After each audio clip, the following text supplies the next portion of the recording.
जी की दोस्तों, आइए आज हम पवित्र बाइबल से आज मूसा के जीवन के एक छोटी सी घटना के बारे में सीखेंगे और वह घटना हमें क्या सिखाता है और किस तरह से हम उस घटना के द्वारा प्रेरित होते हैं उसके बारे में हम थोड़ा सा जानेंगे। जिसके लिए हम निर्गमन की पुस्तक उसका 2 अध्याय और हम 11 पद से लेकर कुछ पदों तक हम यहाँ पर पढ़ेंगे, जहाँ पर लिखा हुआ है, ऐसा हुआ कि जब मूसा जवान हुआ और बाहर अपने भाई बंधुओं के पास जाकर उनके दुखों पर दृष्टि करने लगा, तब उसने देखा कि एक मिस्री जन उसके एक इब्री भाई को मार रहा है। उसने इधर उधर देखा कि कोई नहीं है, तो उस मिस्री को मार डाला और बालू में छिपा दिया। फिर दूसरे दिन बाहर जाकर उसने देखा कि 2 इब्री पुरुष आपस में मारपीट कर रहे हैं। उसने अपराधी से कहा, तू अपने भाई को क्यों मारता है? उसने कहा, किसने तुझे हम लोगों पर हाकिम और न्यायी ठहराया? जिस भांति तूने मिस्री को घात किया, क्या उसी भांति तू मुझे भी घात करना चाहता है? तब मूसा यह सोचकर डर गया, निश्चय यह बात खुल गई है। जब फिरौन ने यह बात सुनी, तब मूसा को घात करने की युक्ति की।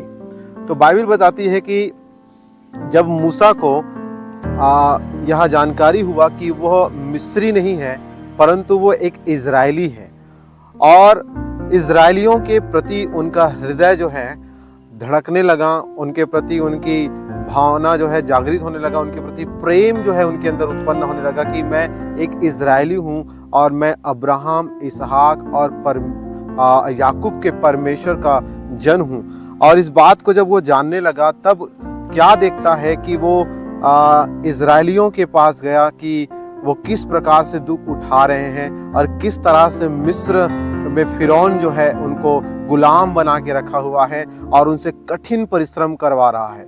इसी बीच में एक मिस्री जो था वो इजरायली व्यक्ति को मारने लगा कि तुम और ज़्यादा मेहनत करो और ज़्यादा काम करो करके। तो इस बात को जब मूसा ने देखा तो वो अपने लोगों को मार खाते हुए सहन नहीं कर पाया और उसी वक्त उसने मिस्री व्यक्ति को क्या कर दिया? घात कर दिया। अब हम यहाँ पर देखते हैं कि मूसा तो अपने लोगों के लिए भलाई की बात सोच रहा था, लेकिन यह घटना होने के बाद अगले दिन की बात है। तो हम अगले दिन देखते हैं कि किस तरह से मूसा फिर से इजरायलियों के बीच में गया कि वो किस प्रकार से उनकी दशा जो है, और वहां पर हम क्या देखते हैं कि 2 इजरायली भाई आपस में झगड़ रहे थे। तो मूसा वहां पर गया और उन्हें शांत कराने की कोशिश की। तो उन इब्री लोगों में से इजरायली लोग क्या बोलने लगे कि क्या तू उस मिस्री व्यक्ति के समान हमें मार डालना चाहता है? तुझे किसने हम पर हाकिम ठहराया है? मेरे प्रियो, यहाँ पर आपका ध्यान मैं इस बात पे आकर्षित करना चाहता हूँ कि मूसा अपने लोगों के भलाई के लिए काम करना चाहता था, उनको छुड़ाना चाहता था, उस गुलामी से उन्हें आजाद करवाना चाहता था। लेकिन उस समय हम देखते हैं कि मूसा के इस अच्छे काम का कदर करने वाला वहां पर इजरायलियों में से कोई नहीं था। उन्होंने ये नहीं सोचा कि शायद ये मूसा ही है जो हमें इस गुलामी से आजाद कराएगा, ये मूसा ही के द्वारा परमेश्वर हमें रिहा करेगा, स्वतंत्र करेगा। ये नहीं देखा, बल्कि उन लोग मूसा के खिलाफ हो गए। उन्होंने मूसा के विरुद्ध में बातें करना शुरू कर दिया और जब उन्होंने इस प्रकार से मूसा के ऊपर दोष लगाना शुरू किया कि तुमने कल एक मिस्री व्यक्ति को मारा, क्या उसी तरह हमें भी मार देना चाहते हो?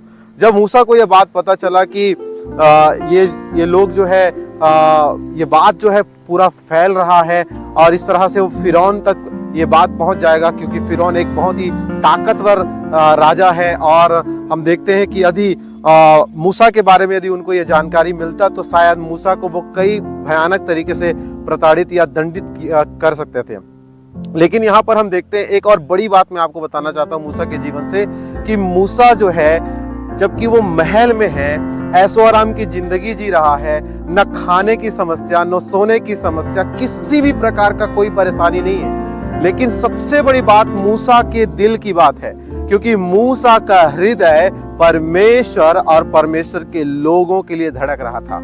इसलिए मूसा को यहाँ पर दिखाई नहीं दिया कि वो कितना चैन से ऐशो आराम की जिंदगी जी रहा है। जब हम इसी आयत को आगे पढ़ते हैं तो बाइबल बताती है कि जब ये चर्चा जो है उन लोगों के बीच में फैलने लगा कि मूसा ने किस तरह से एक इस मिस्री व्यक्ति को घात किया, मार दिया है और उन्हें रेत में छुपा दिया है। तो इस डर के कारण कि ये फिरौन तक ना पहुंच जाए, और मूसा जो है क्या किया, मिस्र देश को छोड़कर वो भाग गया, वो मिद्यान की ओर भागने लगा। लेकिन इस बीच में मूसा आसानी से नहीं भाग पाया, क्योंकि मिस्र से जो मिद्यान है तकरीबन 300 किलोमीटर की दूरी पर है, और वो आसानी से वहां तक नहीं पहुंचा।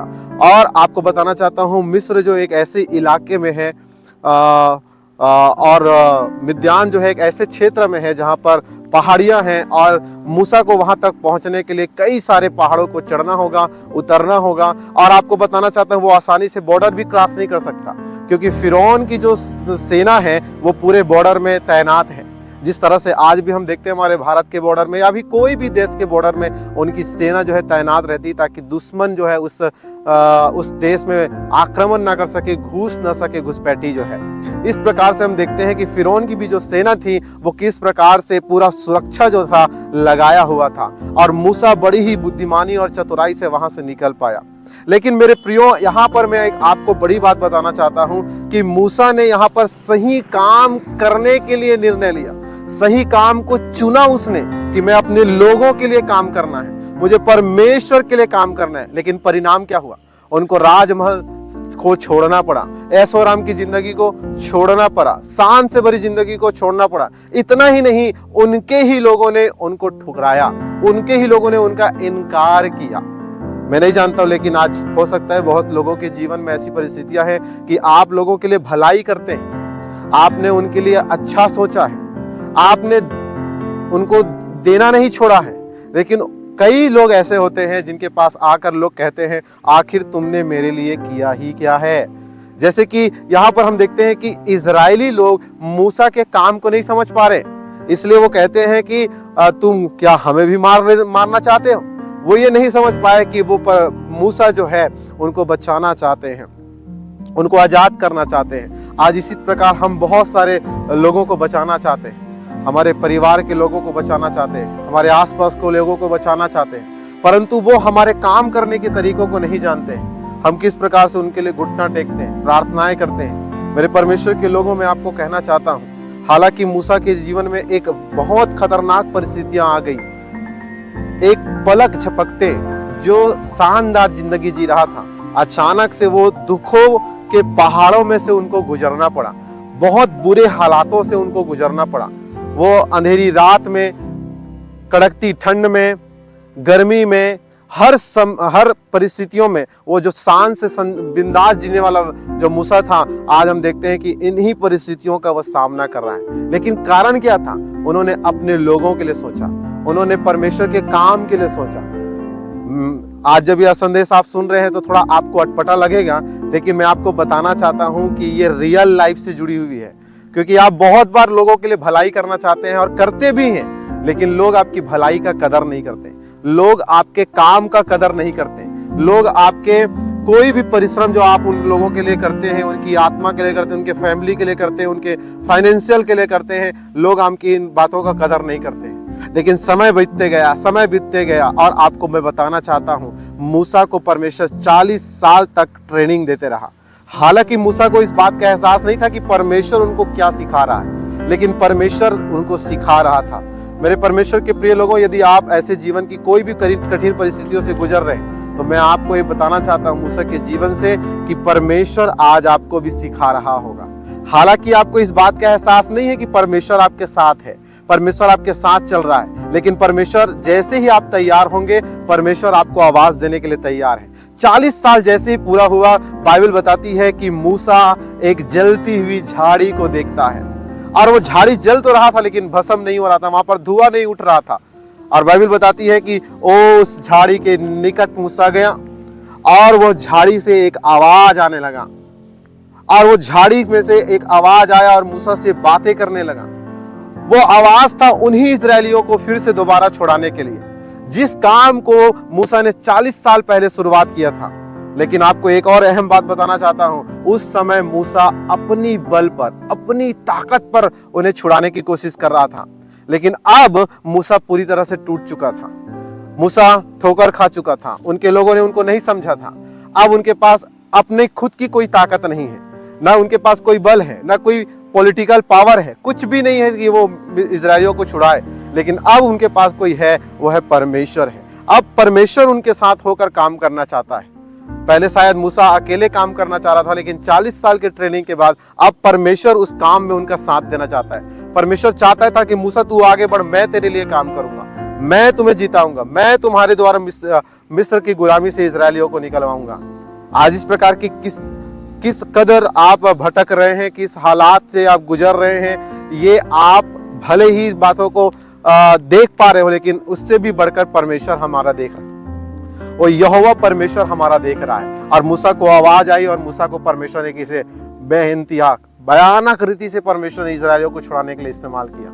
आपको मैं बताना चाहता हूं, बाइबल में सबसे घनिष्ठ रिश्ता मूसा और परमेश्वर का था। आप भले ही परमेश्वर में बाइबल में बहुत सारे प्रभु के दासों के बारे में जानते हो, अब्राहम के बारे में जानते हो, दाऊद के बारे में जानते हो, दानियल के बारे में जानते हो, लेकिन जितना मूसा और परमेश्वर घनिष्ठ था, उतना किसी का भी रिश्ता घनिष्ठ नहीं हुआ।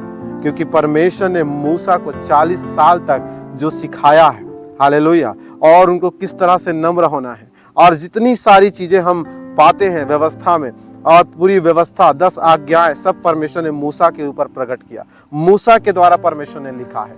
और क्या हुआ, अंततः परमेश्वर ने उनके लाइफ के ऊपर काम किया। और हम देखते हैं कि किस तरह से परमेश्वर ने इजरायलियों को मिस्र देश की गुलामी से मूसा के ही जरिए निकाला। आमेन। तो मेरे प्रियो, मैं आपको बताना चाहता हूँ, यदि आपके दिल में परमेश्वर के लोगों को बचाने के लिए और परमेश्वर के काम करने की यदि भूख और प्यास है, आप किसी भी हाल में उसे बुझने न दें। ये आग एक छोटी सी चिंगारी है, लेकिन इसे परमेश्वर आग में बदलना चाहता है। हालेलुया। इसे परमेश्वर अपनी आग में भरना चाहता है और आपको बहुतायत से इस्तेमाल करना चाहता है। उम्मीद करता हूं कि यह संदेश आपके और आपके परिवार के लिए आशीष का कारण हो। और आप इस संदेश के द्वारा ये जान सकते हैं कि कई बार ऐसा होता है कि हम सही काम करते हैं, परंतु उनका जो नतीजा है, उनका जो परिणाम है, सही नहीं दिखाई देता है। लेकिन आप इत्मीनान रखिए, आप धीरज रखिए कि परमेश्वर शांत तरीके से बहुत कुछ कर रहा है।